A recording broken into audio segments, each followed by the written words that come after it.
Liz Ryan, and I'm really excited to welcome you to this webinar called Career Survival in 2019 and Beyond.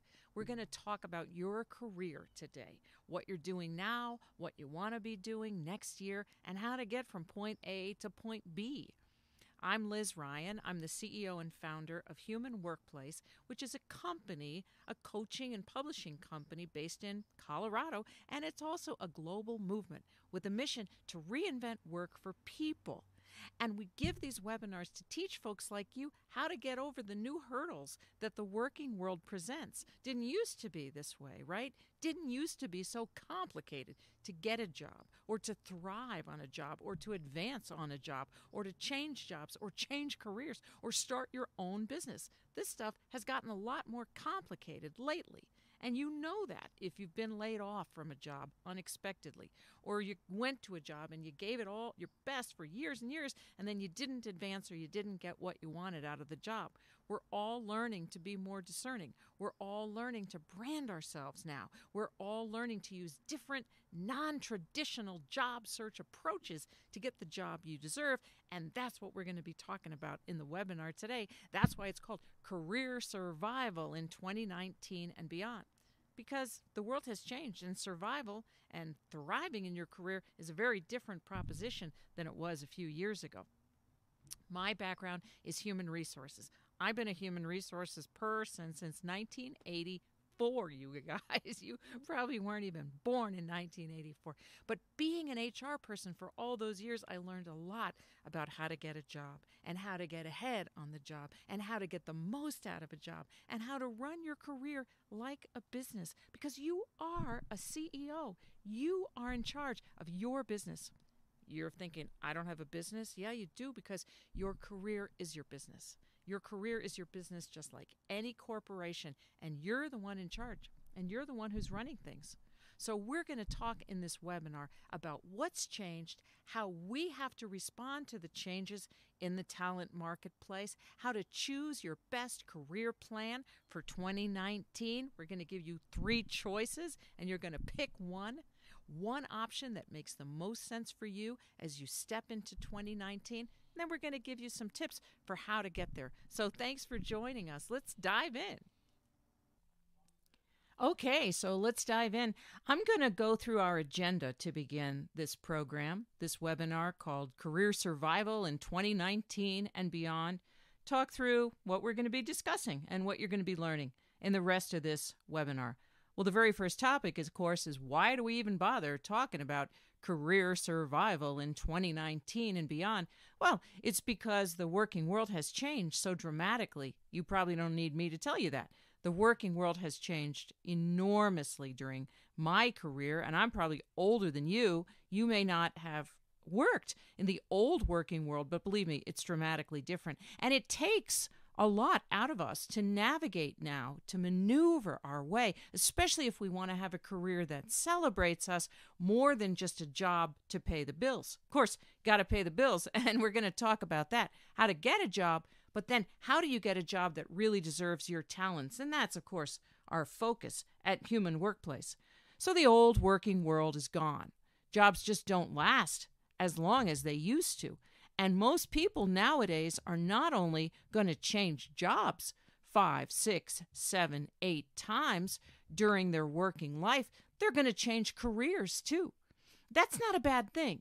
It means that you get to keep learning and growing and developing as a person and as a working person, growing your value to employers and your skills and your confidence. These are really good things. But of course, most of us have not been taught how to do this. If any of us were ever taught how to do this, I don't know about you, but I didn't learn anything about careers or job hunting or thriving on the job when I was a kid in school. Did you?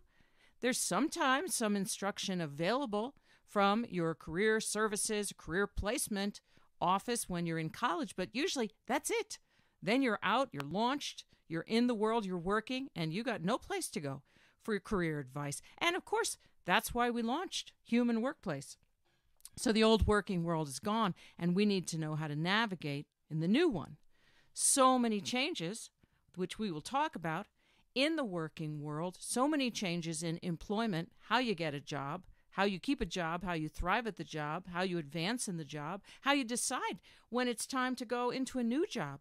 How do you change careers? How do you rebrand yourself? How do you start your own business? If you decide that you want to work, of course, and you need to work, but you don't want to work for one employer, you want to work for yourself and have multiple clients. Big focus of ours at Human Workplace, because we believe everybody is an entrepreneur. You're an entrepreneur. You're a business owner. Your business, of course, is your career. Then we're going to talk about 3 options for your career plan in 2019. Luckily, there's not 1,000 choices. There's only 3. And we're going to talk through what those choices are. Then we're going to spend a little time in this webinar on methodology, the specific how-to pieces of advice, the steps, whether you're trying to get a job, change careers, start a consulting business, or get ahead and advance at your current job. Then we're going to talk a little bit about the muscles, the skills we need to survive and thrive and have the careers we want in this new working world. So let's get it.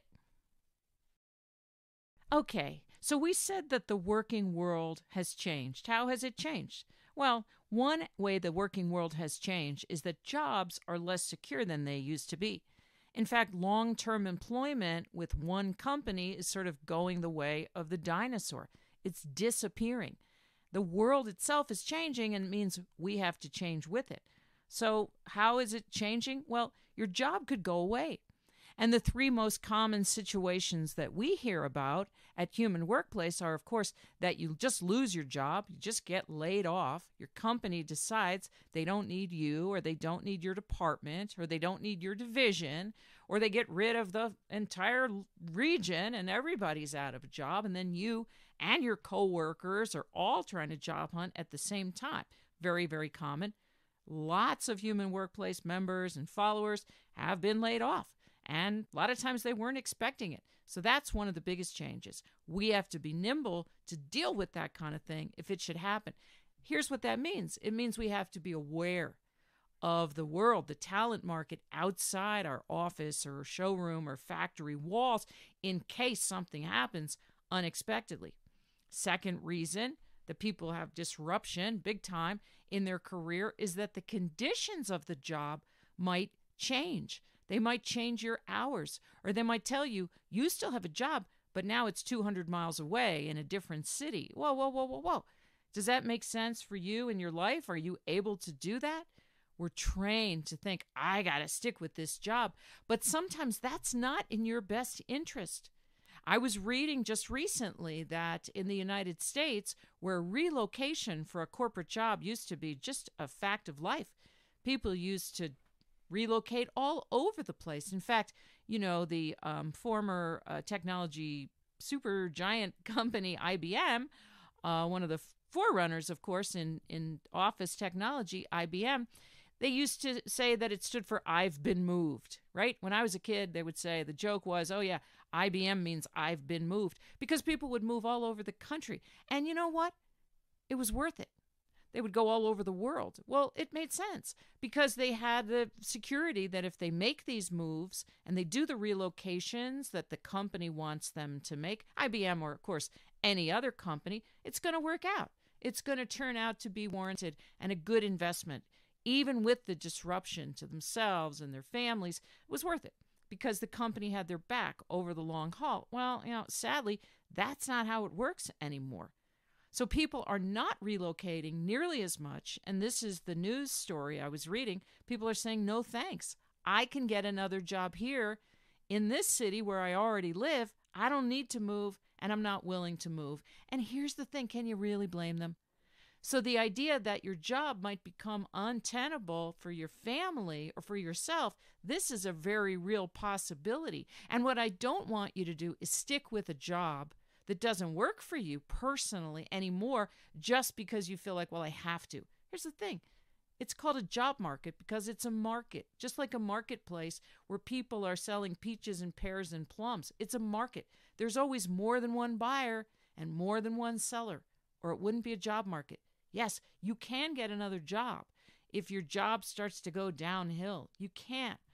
If something changes in the management or the policies, or you just feel that you need a change, you can get another job. But we've been trained, a lot of us, including me, since childhood to believe, no, no, no, you got to keep the job. You got to stick with the job. Yeah, no, not if it doesn't work for you. You come first. You are the director and the star of your movie. That is our message to you at Human Workplace. The handshake, the agreement that governs the working relationship has also changed dramatically.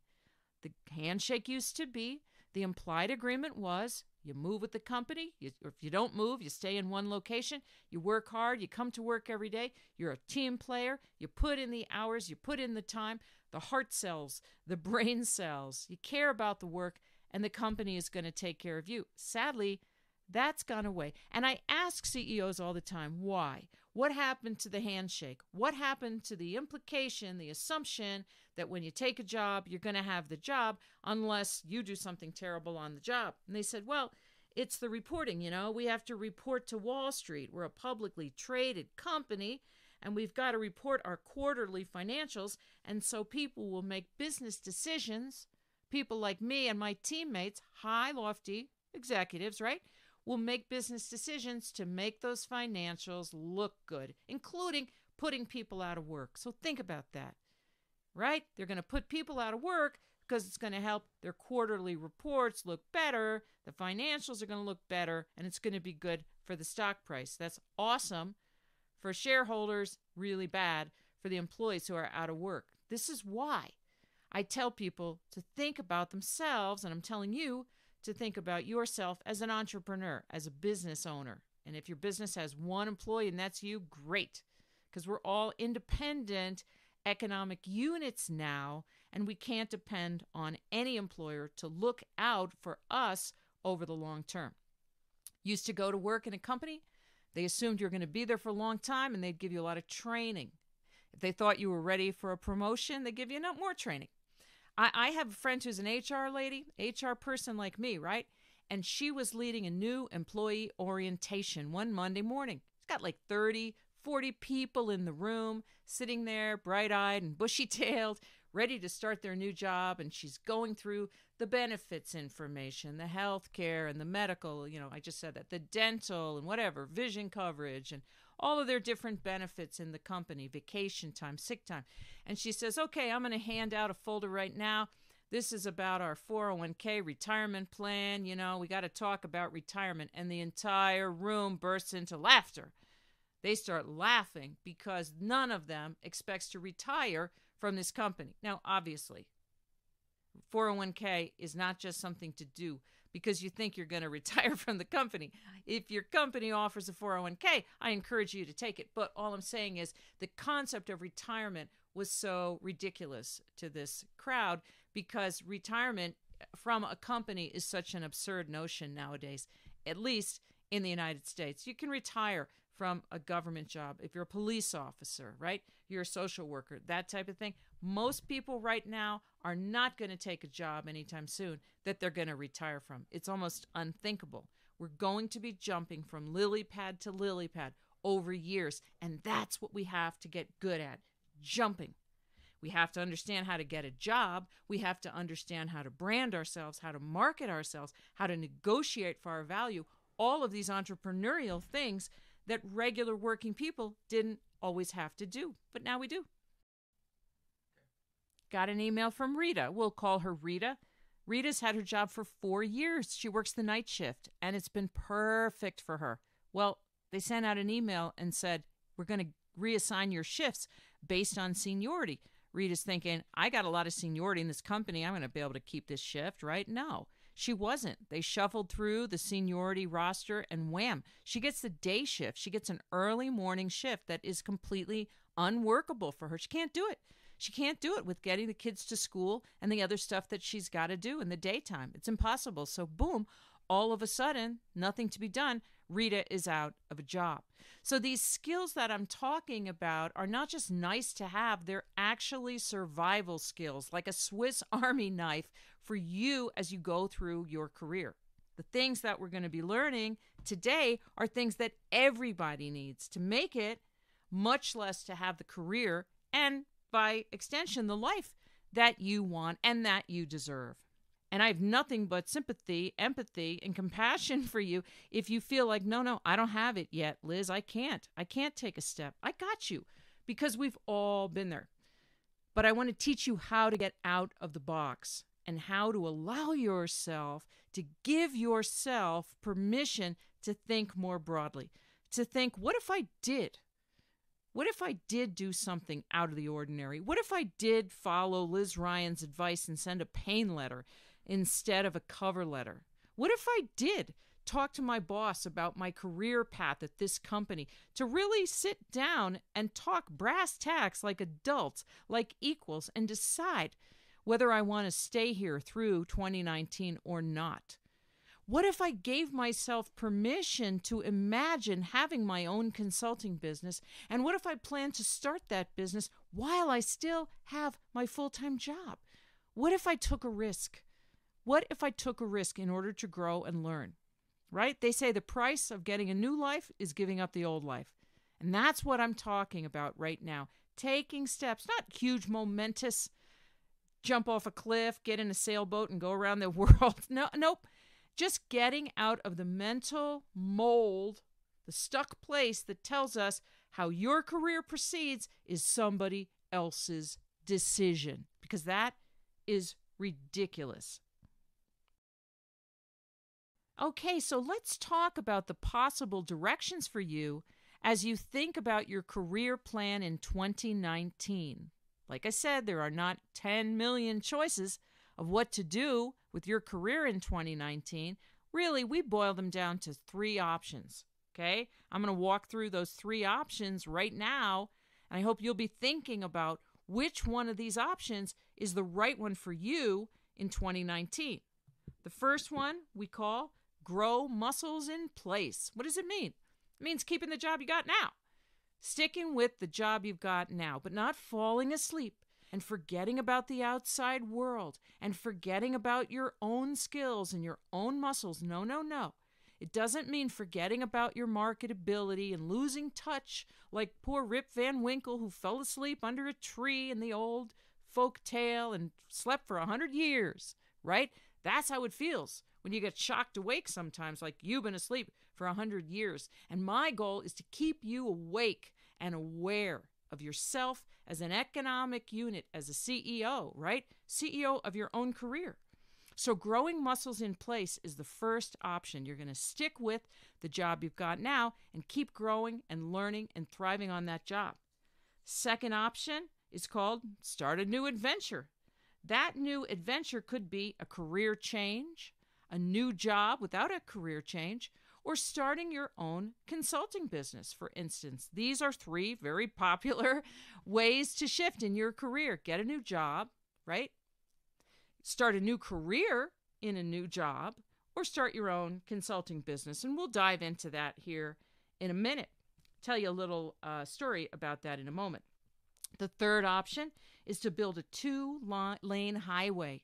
And that means keeping your job, but slowly, over time, thoughtfully, planfully, intentionally, making a plan to do something else, right? You're not ready now, but you know you want to eventually change careers, change jobs, start a new business, and you're going to build a 2-lane highway, you guys. One highway is your current job, and the other highway is the new business that you're going to veer off eventually and take that exit and start something new. So I'm going to tell you a story about each one of those so you get it clear, kind of like a little movie, right? Playing in your head. Growing muscles in place. We'll talk about Lauren. Lauren had her job for 2 years and she was stagnant, as they say. She thought it was a great company. She thought they were great people, but she herself was not growing. And she just didn't understand why. She couldn't get her boss to give her more responsibility. She really didn't learn anything week to week or month to month, and it was boring. She wasn't making a lot more money than she had gotten when she started, and she just felt like she was at a standstill. So the advice is to think about it. Don't barge into your boss's office and say, why won't you promote me, or why won't you give me more to do? Put them on the defensive. But to really stop and think about it, well, what's my roadmap? Do I have a roadmap for myself? where I think I could learn more in this job rather than sort of going to my boss and saying, feed me, right? You decide what you need to keep growing professionally, personally. Do you want to get more into the IT, the technical side of your work, or do you want to get more into leadership? And when you're interested in this stuff, you can identify it and zero in on it, and then you got to be able to explain to your boss or whoever's making these decisions why it will help the company for you to get that additional responsibility or those opportunities. So it's a sales process, isn't it? Reflection first and then selling somebody else on having you do the things that you want to do. Well, that takes time and effort, and that's exactly what Lauren did. So from a place of frustration, she kind of moved to a place of, let me build a vision and then invite my manager into this vision. And it took some time. It took 3 months to put this plan together and present it to her manager, who was floored, who was blown away, and said, wow, Lauren, I'm so thrilled to see you looking at our business and your own role in it this way. And I'd love to help you in this plan. It's not going to take a day or a week, but I'd love to be your ally in this. And I think it's really going to grow my flame as well. Well, that's the point, right? Rising tide lifts all boats, as they say. So that is number one option, growing muscles in place. Number two is starting a new adventure. You've probably done that once or more than once in your career, but if not, 2019 is a great time to dive in. That could mean a job search, could mean starting a consulting business.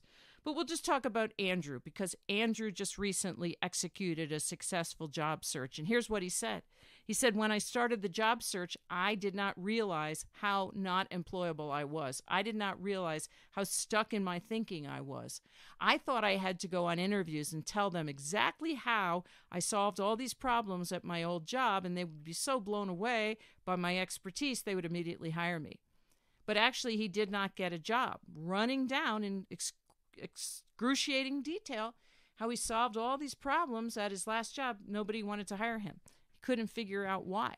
Finally asked, somebody that he knew at one of the companies where he had interviewed if they could get a little intelligence and figure out, what was he lacking. And they said, there's nothing wrong with Andrew. He was a perfectly reasonable candidate, but he seemed to come in here with the idea that he already knew exactly what we need done. And that's not appealing in a job candidate. It's not appealing. We talk about a pain letter and kind of spotting what might be the pain someone's dealing with, talking about how you've dealt with that before. We'll get into pain letters in a minute. But what you don't want to do is go on an interview and say, I know exactly what you guys are dealing with. That doesn't feel good for the folks on the other side of the table who want to feel unique. They are unique, just as unique as we are as job hunters, right? And Andrew got that little piece of guidance, and it completely changed his outlook. And you know what he did on interviews after that? He started asking a lot more questions. So how do you guys do this? How do you do that? Instead of saying, here's what you need to do. Here's what I did. Here's the answer to that, right? Oh, what great insight for Andrew. And he ended up getting a job that he loves, because he was curious and he was open. And he went to his job search from a place of confidence in himself, not just in the experiences that he had had at his former company. All right, number 3, career option is this 2-lane highway idea, you guys. And that's where you're going to stay at your current job, do a great job for them, of course, and be planning your new business or your new career path or your new job alongside. It might end up in a stealth job search where you're job hunting while you're working full-time, a critical career skill that everybody basically needs. So here we're going to tell you Taylor's story. Taylor had a job. She didn't love the job, but it was okay. But she was thinking about starting a consulting business. So along the way to thinking about this, she started networking. She got out and started networking. She'd never been a networker before. She didn't know how to network. But she went to an industry event with a friend of hers, and they kind of stood in the corner, and they kind of didn't talk to anybody. And then gradually they started chit-chatting a little bit, right? And she left with 2 business cards. Woo! She met 2 people at that networking event. She had lunch with both of them, and they introduced her to more people. And all of a sudden, Taylor's little network is growing. And you know what else was growing? Her confidence, her muscles. Whoa, I'm out here. I'm a business person. I am not defined by the role that my current employer gave me. And one of those people that she met while networking became Taylor's first client. Now, she still has that job. She has not launched the full-time consulting business yet. I don't know if she ever will, but she consults part-time. And this is a wonderful thing for her network, for her confidence, for her mojo, for her income. And I encourage everybody to have a consulting piece of the puzzle of their career plan because it's so empowering and it's so important. So now the question is, which one of these three options is right for you? All right, now let's get into some of the specifics of the human workplace methodology, and we'll start with job search methodology. Okay, could be a new adventure or the two-lane highway, but this is when you're ready to look for a new job. How do you do it? Well, the first thing you're going to do is sort of stop and get altitude on your situation. Figure out what you've done so far in your career and what you want to do next, what you love to do, and what you do well. That's where the whole conversation starts. And then you match that with the need in the marketplace. Now, you can figure out what you do well and what you love to do on your own, and your friends can help you. But you can't necessarily figure out on your own where the need in the marketplace is, so that's where you need to go out to the good old internet and do a little bit of research. Indeed.com is the biggest job search, job hunting site that we know of. LinkedIn, of course, is another one. And you can look at the job openings and see what companies are looking for. You can look at Craigslist if you have Craigslist in your area and all the different job search sites and get a feel for what companies are looking for so you can brand yourself according to the jobs you want. Now, you're going to need a resume. And I don't want you to write a traditional, boring resume that says motivated self-starter and all that nonsense, garbage, zombie language, right? I'm an HR person. I read tens of thousands of these horrible resumes, and I felt so bad for the job seekers behind them, having been taught to brand themselves in such a dry and unappealing way.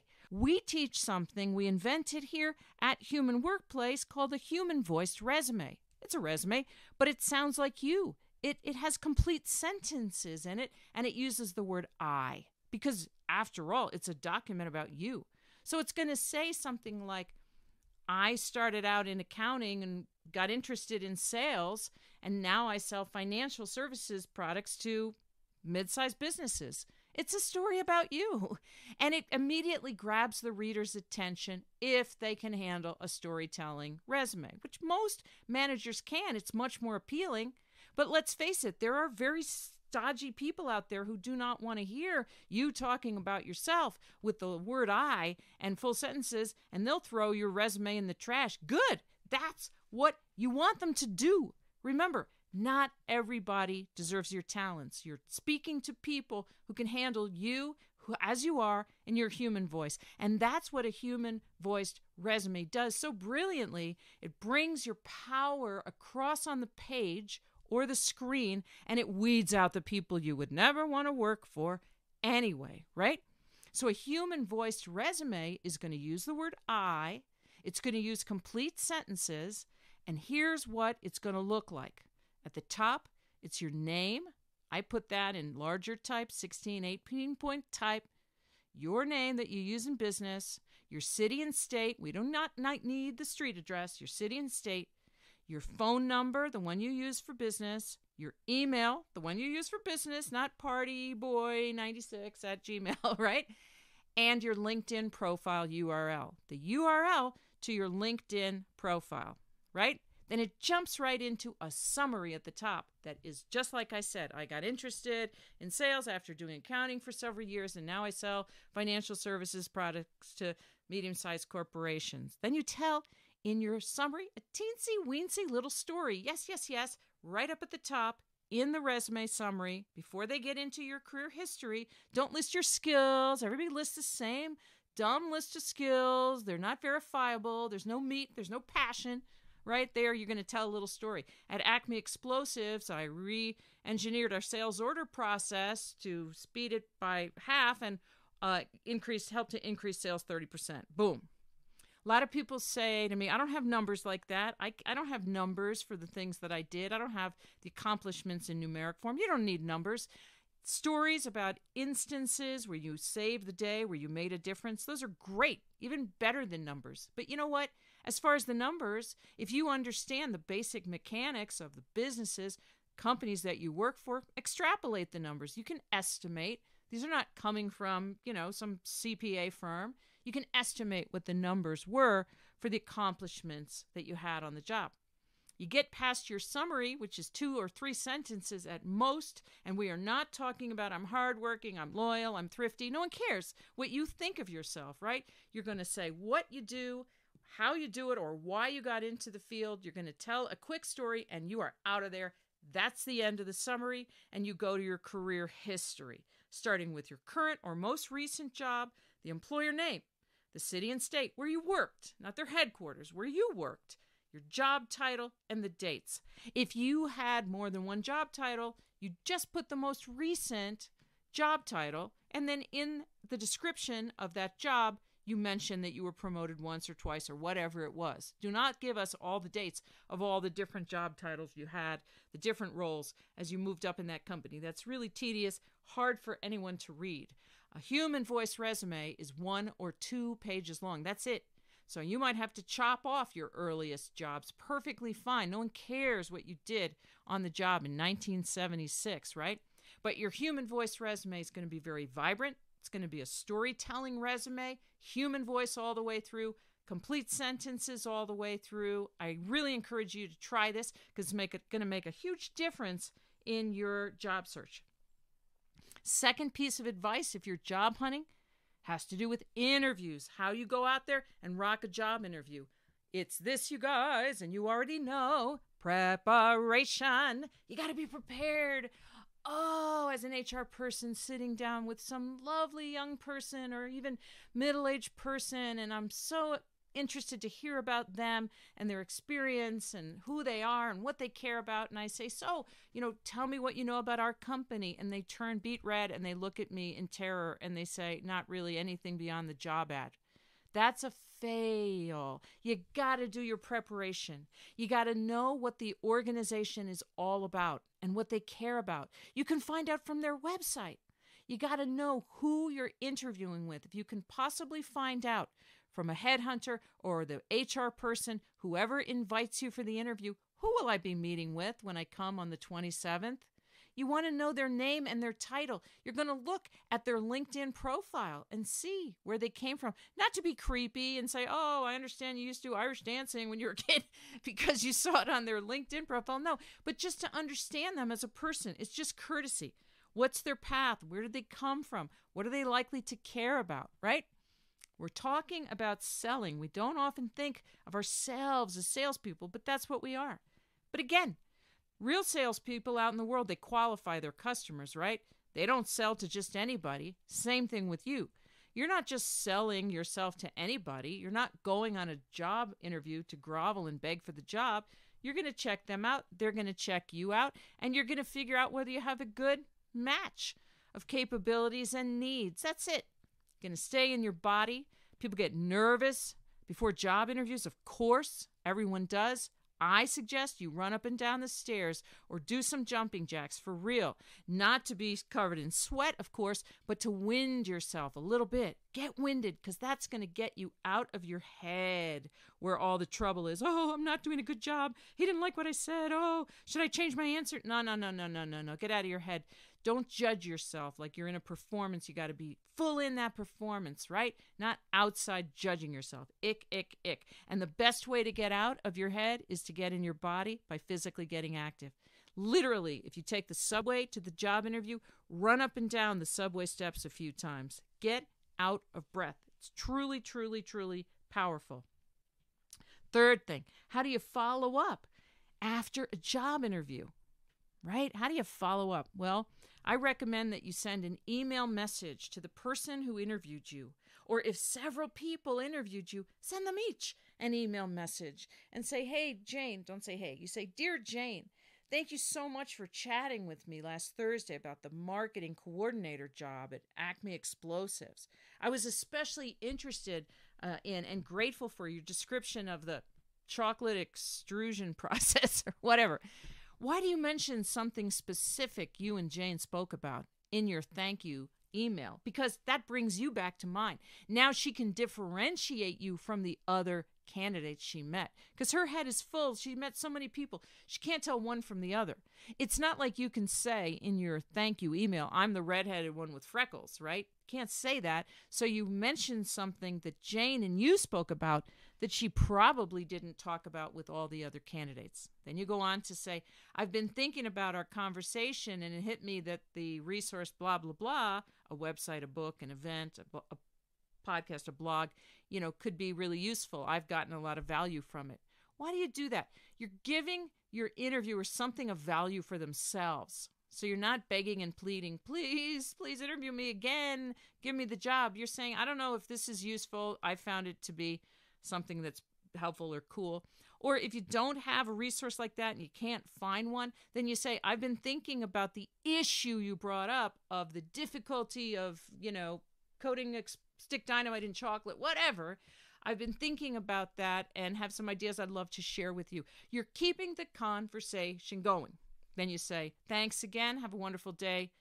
Yours, Joe Schmo. And you get out of it. You're bringing yourself back to mind. I cannot overemphasize how important a post-interview thank you letter is. You can do a note card through the mail. That's super polite. You can do an email message. You can do both. There is no reason not to do both. They have to say different things. And if you were interviewed by more than one person, each of their messages, thank you notes, or emails has to say different things too. You can't send them all the same message, but this is very, very worthwhile. Very worthwhile after a job interview. So now what if you're looking at starting a consulting business in 2019? That's a very provocative idea, right? Well, I'm a big fan of people starting their own consulting business because I was a dyed-in-the-wool corporate Sally, as they say, for 20 years or more, and I thought I could never be a consultant. It's so scary. Actually, I had done a little consulting. My boss kind of forced me to do it. He told me that someone in our industrial park where my company was located had called him and asked him for a recommendation for an HR consultant, and he said, yes, I have the perfect person, Liz Ryan, our HR manager, and she will be there today to talk to you at 5 p.m. Oh, how presumptuous of him to send me down the street.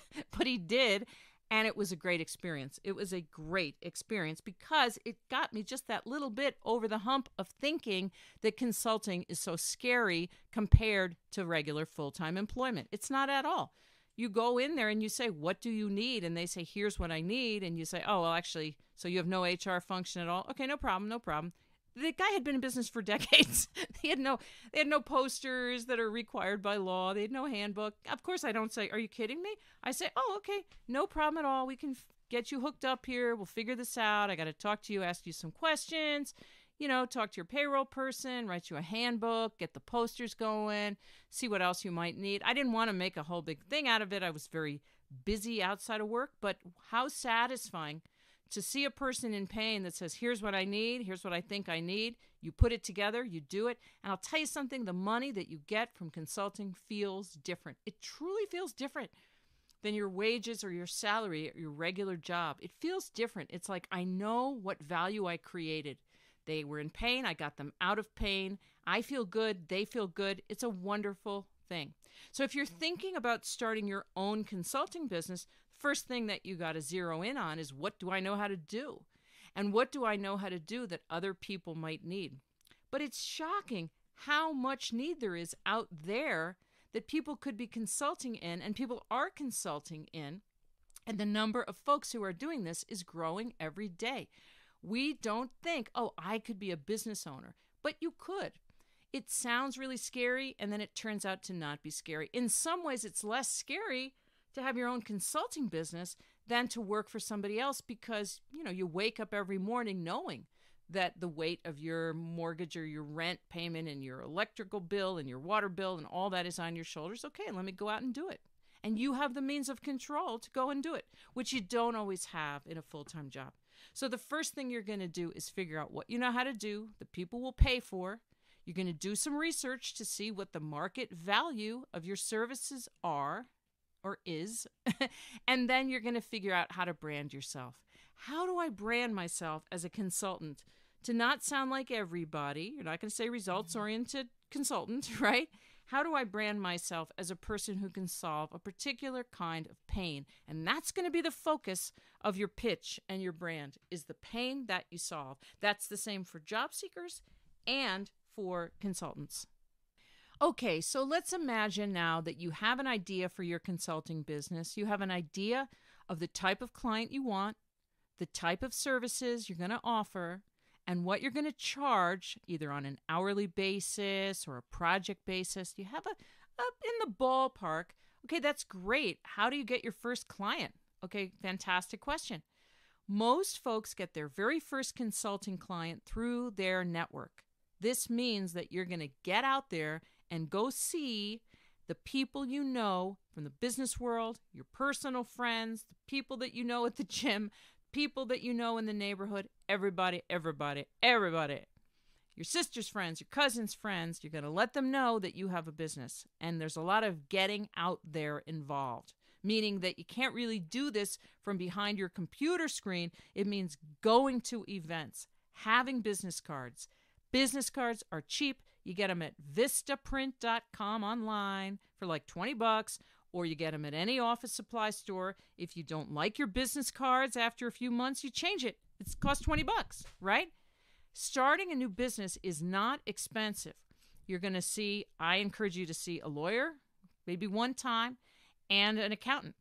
You have to go see those people to get incorporated. You can certainly incorporate online. It costs like $50. Many people do that. But I got to tell you to go see a lawyer so that I do the responsible thing, and you run down for them what your business is going to be, and they let you know what you're going to need as a legal framework for that. Although you can consult using your own Social Security number if you do not want to incorporate. Some folks feel like they want to incorporate. Perfectly wonderful. See an accountant, and then you're going to need some kind of a bank account for your business and probably some kind of IT support. You do not need to go crazy with gazillions of consultants when you're starting a business and you don't necessarily have tons of cash to throw around. You don't need to spend money to start a business. When we started this business, Human Workplace, we started with an investment of nothing. The previous business that I did started with a lot more money that is not here anymore, but it's out circulating in the economy. So I'm very happy for it. But this time we said, no, we're doing this on the cheap and we're not going to spend money. And, you see where things have led to a very, very good place. So you're going to get your first client most likely through your network, which means get out there, let people know what you're doing. Be very happy to meet their friends. You're very happy to go to events and meet a lot of people and have a lot of coffee. If you don't like coffee, you can have tea or kombucha. So networking is the key to getting your consulting business off the ground. All right, so we've got one more 2019 career option to talk about, you guys, and that's option 1, growing muscles in place. That means staying at your current job as far as you're concerned, right? Planning to stay at your current job throughout 2019, but not falling asleep on your career and forgetting that the world exists outside your workplace walls. So how do you do that? Well, the first thing you want to do is to make a plan. What do I want out of my job in 2019? What do I want to learn? Do I want to learn something technical? Do I want to learn something salesy, something leadership? Do I want to learn something about marketing, something about purchasing, finance, something in my function? Do I want to get out and do some projects that get me out of my current work group and department? Do I want to take on some of the work perhaps on my manager's desk? What do I want to do? Are there conferences that I want to go to? Right? Your manager has goals for you most of the time, and that's great. But we also need to have goals for ourselves. Secondly, when we talk about growing muscles in place, we wouldn't be growing muscles if we were merely doing the work on our desks, right? The work inside your company. You also need to be growing your own flame, growing your network. Remember we talked about person who got out and started networking like crazy, that's you in 2019. Here's how I want you to start. Get out a piece of paper or your composition book or notepad or journal where you write all your career ideas and make a list of 15 to 20 people that you know who live in the same region where you do that you could contact and say, hey, you want to have lunch?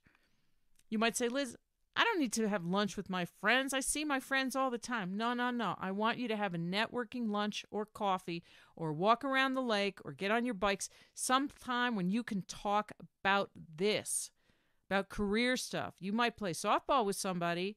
You might go to the movies with somebody, right? You might see them socially, but maybe you don't talk about work stuff. And this time I want you to say, hey, look, I'm trying to build my network. I'm staying at my job through 2019. I'm trying to learn some things.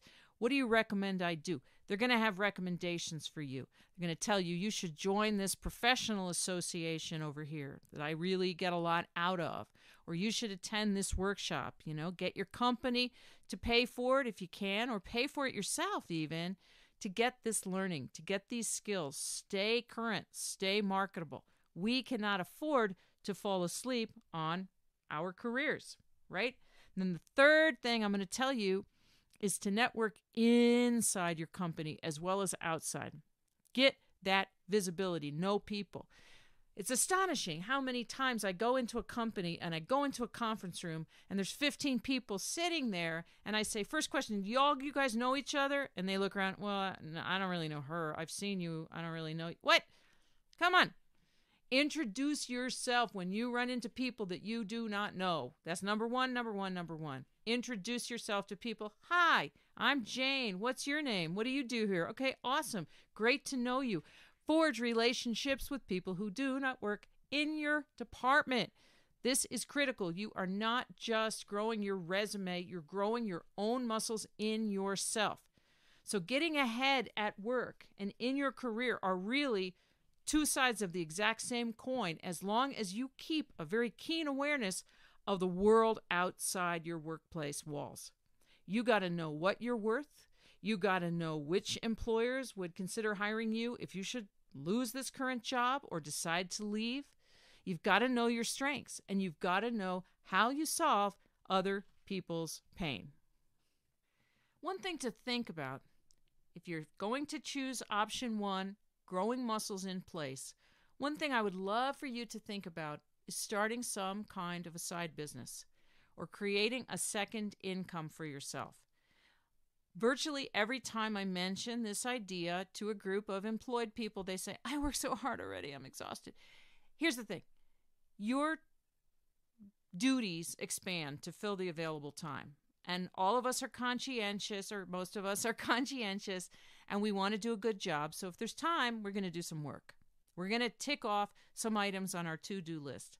I ask people to take on something big and chunky and adventuresome and maybe even arduous at first to show them what becomes possible when they fill up their time with activities that are going to grow their flame. Starting a side business, creating a second income for yourself will show you how inefficient the rest of your day is typically spent. And I'm not being critical, because this is all of us, right? This is all of us. We learn to be very precise about how we spend our time when we're overbooked, and particularly when we have some kind of a side project that is really personal to us.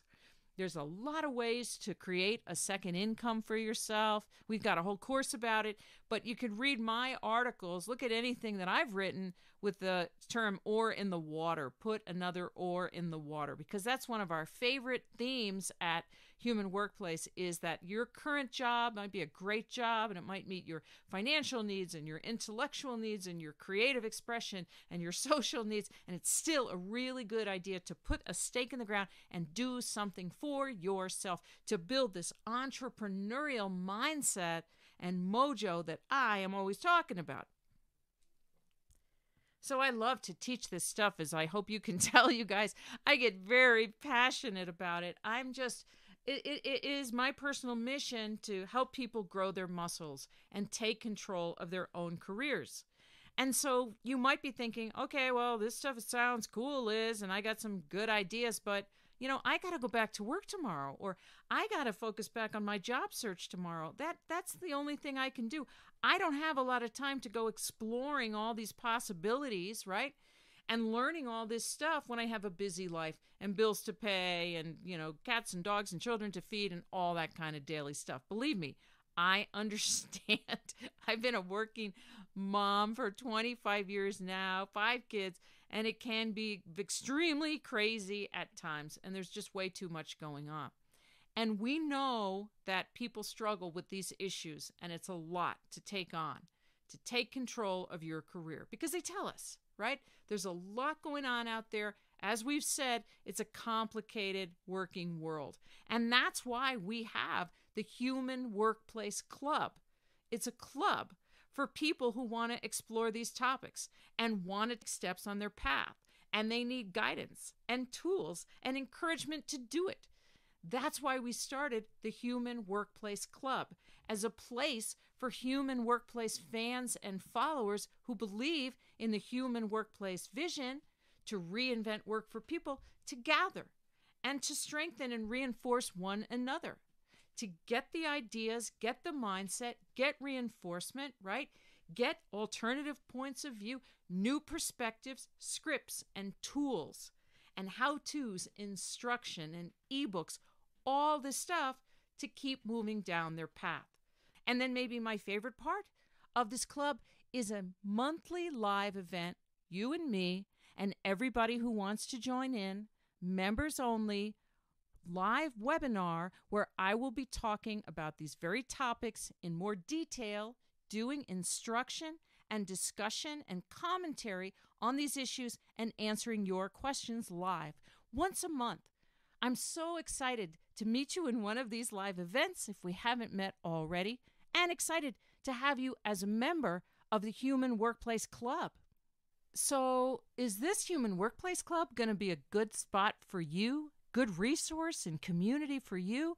Well, here's who we think might really get a ton of benefit from the Human Workplace Club. All working people. If you're in an entry-level job, senior executive job, if you're new on the job, if you've been on the job for years, you're super welcome, and you're going to get a lot out of the Human Workplace Club. If you've changed careers, if you've bounced around from one job to another a lot, or if you've stayed in the same career path for ages, you're going to get a lot of benefit out of the Human Workplace Club too. If you're a consultant and you've always been self-employed, but you don't have a lot of folks to talk about these issues with, or if you would never dream of being self-employed, you're super welcome, and you're going to get a lot of benefit out of the Human Workplace Club. You get the feed, the daily videos and podcasts and downloads and images and inspirational quotes and all the great stuff that we share. You get to participate in the monthly live event with me, Liz Ryan, talking about career topics and answering your questions. You get a download every month, and you get group discussions that are going to help you work out your own ideas. But when you first join the Human Workplace Club, you also get a new member welcome kit, okay? And here is what's in it. It's got an ebook called What's Next for My Career. It's got an assessment for you to take, see where you are right now in your career and what your next steps might be. Self-assessment tool, very fun, very cool. It has a course called Getting the Most Out of the Human Workplace Club. Lots of great information for you immediately upon your admission as a new member of the Human Workplace Club. Okay, you guys, I gave you a lot to think about, and the next step is up to you. I want to thank you so much for participating in this Human Workplace webinar called Career Survival in 2019 and